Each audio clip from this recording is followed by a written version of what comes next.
গোৱালপাৰাৰ জয়পুৰ বজাৰ এমই স্কুলত গুণোৎসৱ হয় ৰাজ্যৰ চৰকাৰী বিদ্যালয়সমূহত চলি আছে গুণোৎসৱ গোৱালপাৰা জিলাৰ জয়পুৰ বজাৰ এমই স্কুলতো অনুষ্ঠিত হয় গুণোৎসৱ নিজ নিজ প্ৰতিভাৰ প্ৰদৰ্শন কৰিলে বিদ্যালয়খনৰ ছাত্ৰ-ছাত্ৰীসকলে উপস্থিত সকলোকে আকৰ্ষিত কৰিলে ছাত্ৰ-ছাত্ৰীৰ প্ৰতিভাই গোৱালপাৰা জিলাৰ বালিজানা শিক্ষাখণ্ডৰ অন্তৰ্গত জয়পুৰ বজাৰ এমই স্কুলত 2024 চনৰ তৃতীয় পৰ্যায়ৰ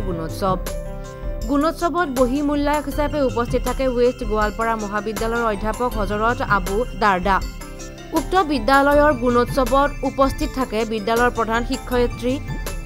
উমিলা খাতুন প্ৰাক্তন প্ৰধান শিক্ষক লালচান মিয়া বিদ্যালয় পৰিচালনা সমিতিৰ সভাপতি শহীদুল ইছলাম মোল্লা আৰু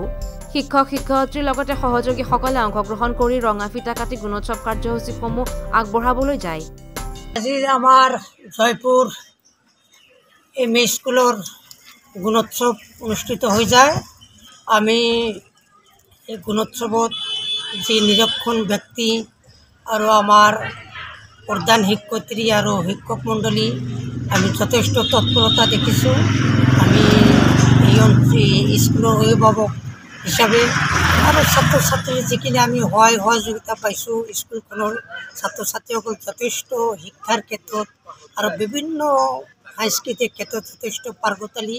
আৰু এই স্কুলৰ আমাৰ শিক্ষয়িত্ৰীসকলে যথেষ্ট এইখিনি কাৰুকাৰ্য কৰাৰ ক্ষেত্ৰত আগভাগ লৈছে আৰু আমি অঞ্চলৰ অভিভাৱক হিচাপে আমি জয়পুৰ এমই স্কুলৰ আজিৰ এই গুণোৎসৱত যথেষ্ট সঁহাৰি আমি অনুভৱ কৰিছোঁ আৰু আমি ইয়াত আহি যথেষ্ট আনন্দ পাইছোঁ গোৱালপাৰাৰ পৰা ইকৰামুল হুছেইনৰ ৰিপৰ্ট DH365